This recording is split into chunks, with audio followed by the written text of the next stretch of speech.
Dear aspirants, welcome to my YouTube channel @aspirants news 11। RRB group D के candidates के लिए बहुत बड़ी अपडेट है। क्या सचमुच पीईटी हटा दिया गया? फिजिकल इफ़िशियंसी टेस्ट जो होता है जिसमें कि रनिंग होती थी और उसके बाद 35 केजी का वेट लेकर के 100 मीटर आपको चलना होता था और विदिन 1 मिनट में। तो आइए देखते हैं क्या है इस बात की असली सच्चाई। यह वास्तव में बड़ी खबर है गर्ल्स और एक सर्विसमैन के लिए।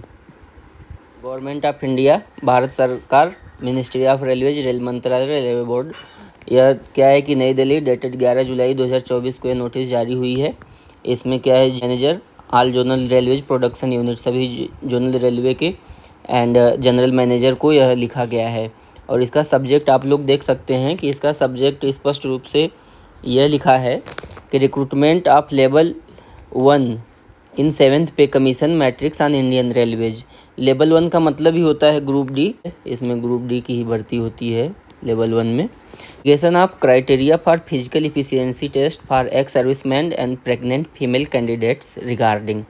यह क्या है कि जो एक सर्विसमैन और प्रेग्नेंट वीमेन है, एक सर्विसमैन और प्रेग्नेंट वीमेन के लिए यह नोटिस है कि उनके लिए फिजिकल इफिशियंसी टेस्ट में सुधार किए गए हैं। और क्या सुधार हैं उसको आइए देखते हैं। Modification of criteria for physical efficiency test for ex serviceman. सबसे पहले आपको यह भी बता दें कि जो फिजिकल इफिशियंसी टेस्ट होता था उसमें क्या है कि 1 किलोमीटर की रनिंग होती थी और उसके बाद क्या है कि 35 केजी का बोझ लेकर के, 35 केजी का बोझ लेकर के आपको 100 मीटर का 60 सेकंड में डिस्टेंस कवर करना होता था। तो 60 सेकंड में आपको यह 100 मीटर का डिस्टेंस कवर करना होता था। तो यह फिजिकल इफिशियंसी टेस्ट होता था ग्रुप डी के लिए। तो अब इसमें क्या मॉडिफिकेशन, क्या सुधार किए गए हैं। For ex serviceman and pregnant female candidate was under consideration of board and it was now been decided to provide following relaxation. आप लोग ध्यान से देखिए, इसमें लिखा है रिलैक्सेशन। और क्या रिलैक्सेशन है और किसको रिलैक्सेशन? रिलैक्सेशन किसको है? एक्स सर्विसमैन और प्रेग्नेंट फीमेल कैंडिडेट्स को। किसमें? पीईटी में। तो अब इसके बाद क्या है कि एक सर्विसमैन को क्या रिलीफ मिला है। एक serviceman will be exempted from physical efficiency test. However all ex serviceman will be required to pass the written test physical standard if any medical standards are post as prescribe for the direct recruitments. तो सबसे पहले यह जान लें कि एक serviceman जितने भी हैं उनको फिजिकल इफिशियंसी टेस्ट से छूट मिल गया है। फिजिकल इफिशियंसी टेस्ट जिसे शॉर्ट में आप लोग पीईटी भी बोलते हैं, तो पीईटी से उनको कम्प्लीटली रिलैक्स मिल गया है। और हाँ, उनको क्या है कि रिटन एग्ज़ाम देना पड़ेगा। रिटन एग्ज़ाम में उनको अगर और मान लीजिए कोई शारीरिक मापदंड में कोई मिस्टेक है तो उसके लिए भी उनका मेडिकल एग्जामिनेशन होगा और उनको मेडिकल एग्जामिनेशन पास करने ही पड़ेंगे। अब बारी आती है कि प्रेग्नेंट वीमेन का क्या सीन है। On reporting of female candidate for physical efficiency test और self declaration indicating about her pregnancy status shall be submitted. जिस दिन फिजिकल इफिशियंसी टेस्ट होगा गर्ल्स का या प्रेग्नेंट वीमेन का, उसको क्या है, सेल्फ डिक्लेरेशन देना होगा। उसे स्वयं का सेल्फ डिक्लेरेशन देना होगा कि in case she declares that she is not pregnant. अगर वह स्वयं से डिक्लेयर करती है कि वह प्रेग्नेंट नहीं है, नॉट प्रेग्नेंट, तो वह क्या है कि अलाउड, उसे फिजिकल इफिशियंसी टेस्ट में अलाउ किया जाएगा, वह रनिंग कर सकती है। In case of false declaration, अगर वह गलत डिक्लेरेशन देती है, all the risk of undergoing PET will be of her own. गलत इन्फॉर्मेशन दे के अगर वह रनिंग करती है तो कोई भी अगर रिस्क है, खतरा होता है, तो उसकी सारी की सारी रिस्पॉन्सिबिलिटी उस लड़की की होगी या उस लेडी की होगी। If female candidates declare before PET that she is pregnant, अगर वह पीईटी के पहले यह डिसाइड करती है कि वह प्रेग्नेंट है, then a confirmatory pregnancy test shall be done.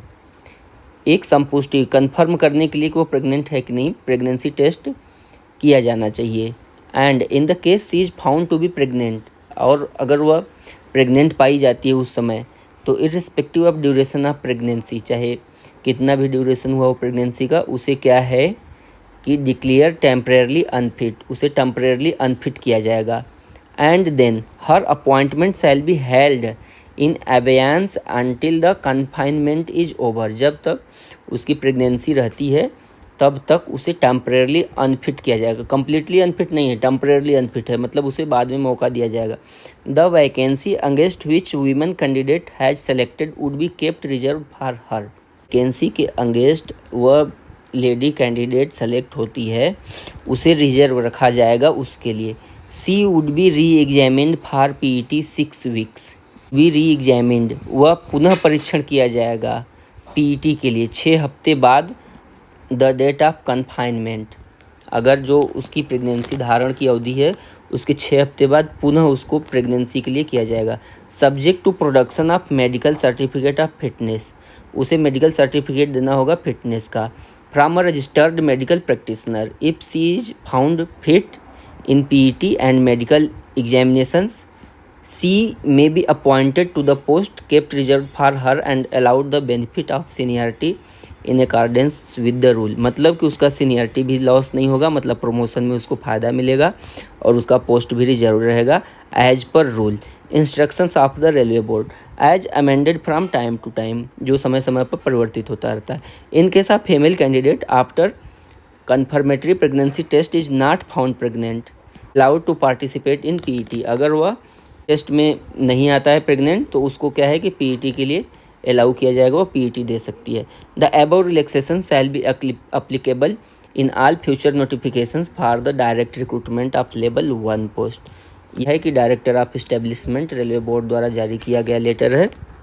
इस तरीके से कन्फर्मेशन है कि जो एक्स सर्विसमैन हैं उनके लिए फिजिकल इफिशियंसी टेस्ट कम्प्लीटली या अब उनको फिजिकल नहीं देना होगा, और जो प्रेग्नेंट फीमेल हैं है कि उनका फिजिकल इफिशियंसी टेस्ट, अगर फिजिकल इफिशियंसी टेस्ट PET के टाइम पर अगर वो क्या है प्रेग्नेंट रहती हैं तो उनका उस समय टेस्ट नहीं होगा क्योंकि उनको सेल्फ डिक्लेरेशन देना होगा। और अगर उनका प्रेगनेंसी टेस्ट आता है पॉजिटिव, मतलब कि वो प्रेग्नेंट हैं, तो उनके बाद क्या होगा कि उनको रखा जाएगा उनकी सीट को और उनकी सीनियरिटी भी नहीं लॉस होगी। और आफ्टर 6 मंथ ऑफ कन्फाइनमेंट, मतलब कि प्रेगनेंसी धारण के मतलब जो उसका बेबी डिलीवर हो जाता है तो 6 हफ्ते बाद क्या होता है 6 वीक है कि फिर से फिजिकल एफिशिएंसी टेस्ट के लिए बुलाया जाएगा और उस कराया जाएगा और उसको आगे की जो रेलवे के रूल के अकॉर्डिंग होगा उसका कमेंट दिया जाएगा। यह लेटर आप लोग देख सकते हैं सभी general secretary, member of all department council सभी भेजा जा चुका है। इस तरीके से यह बहुत बड़ी अपडेट थी RRB ग्रुप D की कैंडिडेट्स के लिए। और वीडियो देखने के लिए धन्यवाद। हमारे यूट्यूब चैनल @aspirants news 11 को सब्सक्राइब कीजिए, लाइक कीजिए और शेयर कीजिए। इस तरीके की सारी अपडेट हम अपने इस चैनल पे प्रोवाइड